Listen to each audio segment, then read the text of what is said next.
Dans cette vidéo, je vais vous expliquer comment bâtir la liste des outils quand on veut faire un programme Mazatrol. Alors, on va prendre l'exemple du tutoriel numéro 1. On a le plan de la pièce qui est ici, mais on a également le MOS qui est la feuille de montage qui nous dit différentes informations dont les outils qu'on va utiliser. Alors, vous avez tout ça dans Classroom. Par exemple, le tutoriel 1, vous avez le plan et le MOS. Fait que pour chacun des projets, vous avez l'information de l'outillage que vous devez utiliser. Je répète encore une fois, avant de démarrer un programme Mazatrol, il faut préalablement mettre à jour ou bâtir la liste des outils comme le MOS demande d'utiliser les outils. Alors, la première étape, on va aller ouvrir Mazzacam Éditeur. Et dans Mazzacam Éditeur, on va aller ouvrir, ici dans le dossier Open, ouvrir le fichier Tool Data, le fichier d'outillage, la liste d'outils. Alors là, moi, il est sur le bureau, mais je le vois pas parce qu'il faut vraiment que je fasse All Files pour voir tous mes fichiers. Et mon Tool Data, il est ici, le point .tol. Je fais ouvrir et dans ce fichier-là, on a deux pages. On a le Tool Data 2 qui se trouve à être les Tool Offset, les Where,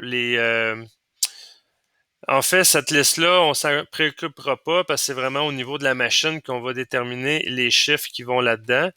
Nous, ce qui nous intéresse, c'est la page 1, le Tool Data 1. Et ça, c'est la liste qui est vierge, mais c'est la liste d'outils. Alors, on va bâtir pour le tutoriel 1 cette liste-là. On va aller voir le MOS. Sur le MOS, ça nous dit que pour usiner le projet 1 pouce 20 par 1 pouce 200, qui est le tutoriel numéro 1, on a besoin de deux outils, l'outil numéro 1 et l'outil numéro 3. Dans le cas de l'outil numéro 1, c'est l'outil de dégrossissage extérieur et l'outil numéro 3, c'est l'outil de finition extérieure. Alors, on n'a pas d'autres outils, c'est vraiment ces deux-là qu'on a besoin pour usiner la pièce. Alors, dans Classroom, vous avez également un fichier qui s'appelle configuration tourelle Mazak. Vous l'avez ici. Moi, je l'ai déjà ouvert là. Et ça vous dit les informations qui sont nécessaires pour rentrer dans la liste d'outillage de Mazak. Alors, l'outil numéro 1, c'est un outil général extérieur. On doit tourner dans cette orientation-là. On a l'information du rayon de la plaquette. On a l'information de l'angle du porte-outil. On a aussi l'information de l'angle total de la plaquette, de la pointe de la plaquette. Et on a la largeur du porte-outil. La même chose pour l'outil numéro 3, General Out. On tourne dans ce sens-là. On a le rayon de la plaquette de finition. On a l'angle du porte-outil et on a l'angle de la plaquette et la largeur du porte-outil. Alors, cette liste-là, on l'a bâtie pour vous simplifier la recherche, mais toutes ces informations-là, on les retrouve dans les catalogues des fournisseurs. Dans notre cas, c'est Canametal. On peut aller sur Canametal sur Internet et on trouve toutes ces informations-là. Alors, on va bâtir la liste de nos deux outils qu'on a besoin pour ce travail-là. Fait que, première section, numéro, on va écrire le numéro de l'outil. Dans notre cas, c'est numéro 1 pour l'outil de dégrossissage. On peut faire Enter pour changer de section. Quand je fais Enter une fois, c'est là que je peux écrire soit petit a ou petit b. Ça, c'est selon si j'ai deux outils dans le même emplacement de la tourelle, mais dans notre cas, on n'en a pas. Fait qu'on fait tout simplement Enter pour changer de section. Et là, on a des options qui apparaissent en bas. La shape, c'est général. Alors, on a ici général. Et out, parce que nous, on travaille à l'extérieur, alors c'est out ici. Fait qu'on a général out. Le sens de rotation, c'est que la plaquette pointe vers le plancher, vers le bas.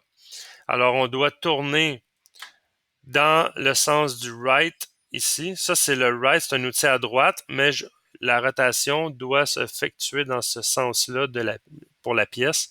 Alors, on fait right ici. On voit que ça apparaît avec la flèche. Actual S ou nose radius, on a ici le rayon de 1,32. Alors, on va entrer 0,031. Ensuite, on a le deep angle qui se trouve à être l'angle du devant de la plaquette jusqu'à la plaquette qui est la partie coupante finalement. On a 95 degrés, on l'a écrit ici, 95 degrés. Enter. On a le cut angle qui se trouve à être l'angle de la plaquette. Alors c'est 80 degrés. 80 degrés. Le holder, on n'écrit rien, on fait Enter. Et le width, c'est 750 millièmes. Alors, pour le reste, on n'écrit rien. On va aller faire l'outil numéro 3.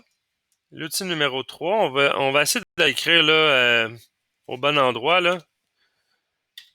Fait que, entre le 1 et le 3, on a le 2 qu'on va paramétrer plus tard dans les prochains projets. Mais on a l'outil numéro 3. Enter une fois, on n'écrit pas de ABC. Enter une deuxième fois. C'est un outil général, encore une fois. Général, out, parce que c'est pour l'extérieur. La plaquette est orientée de la même façon que l'outil numéro 1 dans la tourelle. Alors, c'est un outil à droite et on tourne dans ce sens-là pour que ça puisse couper. Le nose radius, le rayon au bout de la plaquette, c'est 1,64, alors 15 millièmes.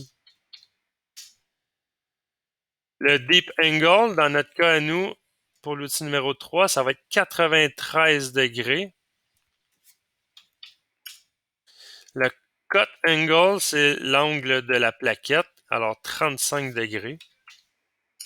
On n'écrit rien ici. Et dans le width, on écrit 750 millièmes. Ça, c'est le corps du porte-outil qui est à 750 millièmes. Alors, on a paramétré ces deux outils-là pour notre tutoriel numéro 1. On n'a rien d'autre à faire que sauvegarder. Et là, maintenant, notre tooldata.tol, ben, il va avoir ça de sauvegarder dedans. Alors, on va faire fichier close ou fermer pour fermer la tool list.